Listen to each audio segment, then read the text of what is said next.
Hi guys! Welcome back to my YouTube channel. Good morning, good afternoon, good evening sa ating lahat. Saan man tayo sulok ng mundo. Sana'y nasa mabuti tayong kalagayan at ligtas sa anuman masamang kapahamakan. At bago ang lahat, shoutout muna tayo sa founder ng Kalingap, Kuya Bal Santos Matubang at Edna Vlogs, Kalingap Rob, syempre kay Jack Matubang at sa lahat ng mga sponsor na walang sawa tumulong sa mga nangangailangan, more blessing to come. At syempre, shoutout sa Kalingap Strikers, hindi ko na kayo maisa-isa. At syempre, kay Tita Lydia, mega love, shout out sa inyong lahat. Langga Hayat's Mix Vlog at syempre si Jacqueline Dacozin. Mega love shout out sa iyo, sis Jacqueline. At ayan ngayon, ano ang ating reaction video? Nandyan sa ating thumbnail, si Kalingap Jomar.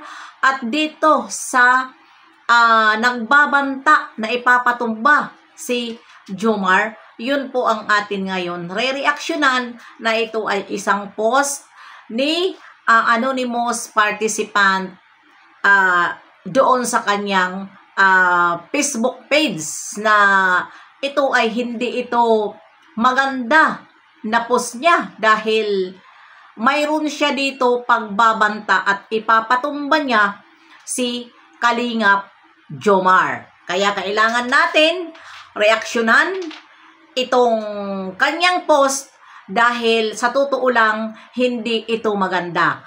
Para maging alerto si Jomar na itong anonymous na nag-post sa kanya ay kumbaga ay mayroon silang GC na gang at gang ang nakalagay, GC gang, at doon sila nanawagan na alam naman daw ninyo ang plate number ng papunta. At ito babasahin ko po sa inyo itong anonymous participant na nag-post. Mga bro, sa mga wala sa GC ng Gang Tumba, ayun, ha? Gang Tumba, pa nga daw, si Bukbok Mukha bukas, maghanda, alerto, alam nyo na, plaka ng item na sasakyan. Linis trabaho dapat mga bro. Ayun, pagbabanta ito. Itong tinatawag nila na bukbok mukha, walang ibang tinatawag dito na bukbok mukha kundi si Jomar. Kung kayo ay manood sa kanilang mga live, ayan po, pag masabihin nyo, pag masabi nila na bukbok mukha, wala na po ibang tinutukoy sila, kundi si Jomar.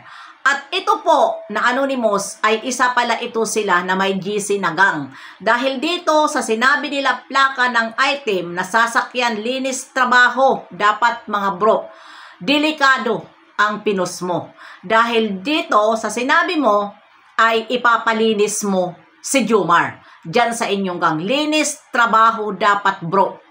Ayan. At nilalagay mo pa dito na plaka ng items. Sino ba ang pauwi?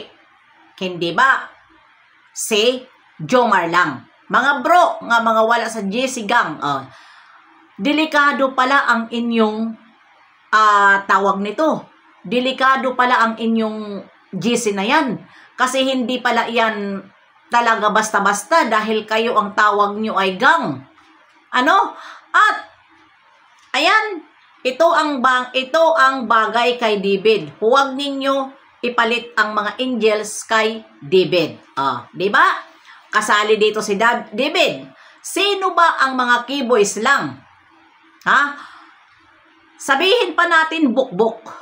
Bukbok, marami ako dito hawak na screenshot na ang tawag nyo kay Jomar ay bukbok. Ito sa totoo lang na inyong mga pinaggagawa dahil kayo ay wala siguro kayo alam sa mga words na pinagpupos nyo. Delikado po ito. Pwede ito po ipablatter ni Jomar para maprotektahan ang kanyang sarili. Dahil dito pa lang sa sinasabi na tumba, linis tayo mga bro, trabaho, ay delikado na ito. Na post. Diba? Mga Kalingap, mga ka-Jomar, mga Jomcar 23. Sige nga, sa akin na kaya ko ito na-reaksyonan dahil hindi ko nagustuhan itong pambabanta. Sana ay mapaabot ito sa mga ibang kalingap na mga desisyon nila para maging alerto. Kawawa naman si Jomar dahil pinagpaplanuhan pala nila ito si Jomar na patutumbahin. Grabe kayo, ano ba ang nagawang kasalanan ni Jomar sa inyo na talagang ito si Jomar ay gusto nyo laglagin? Laglagin na wala naman siyang ginagawang masama, kundi kabutihan ang kanyang ipinapakita, nagbablog at nagpapasaya sa atin sa kanilang sa pamamagitan ng kanilang pagbablog at sa kanilang love team ni Bibi Carla. Tapos ito pala ang inyong mga plano. Ano ba? Wala siyang kasalanan, siya po ay love team lang. At bakit nyo ito ipapatumba, si Jomar? Bakit nyo ipapatumba? Delikado yung inyong mga post dyan.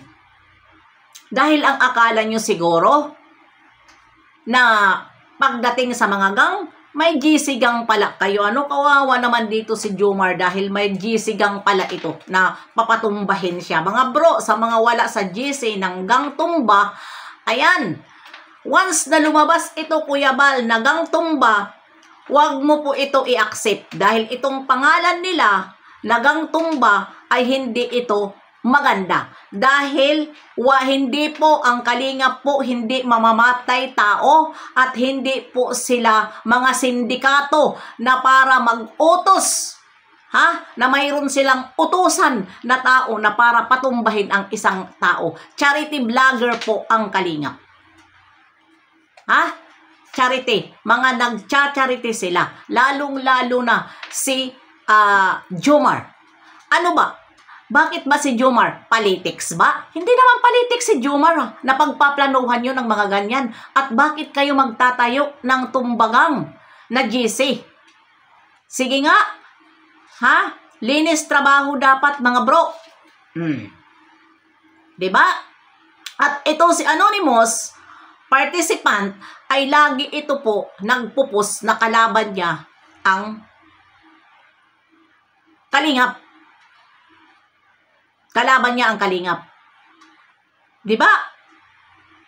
Bakit ganon? Bakit ganon? Bakit nyo pagbantaan si Jomar? Hindi po yun maganda na inyong post dahil walang siraulo, walang bobo na hindi makakakatch up sa mga words na inyong pinagbibitiwan. Dahil tayo po, alam natin bawat words na atin ikinokontent at atin binabasa ay alam po natin kung ano ang mga kahulugan yan. Pati ba naman buhay ni Jomar, pagbabantaan ninyo? Hindi maganda ang inyong plano kay Jomar.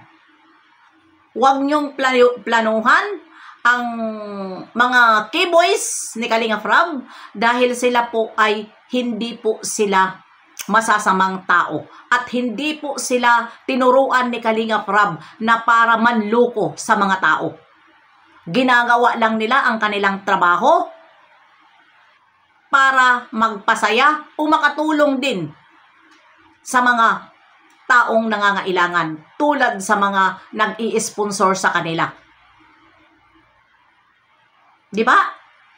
Sa inyo ngayon. Sige, mag-comment kayo. Pangit ito. Kaya nandyan sa thumbnail ko, nandyan dahil itong YouTube ko, hindi iyan mabubura. Sinadya ko yan. Anytime kung ano ang mangyari kay Kalingap Jomar, makikita itong reaction ko at nandyan sa aking channel.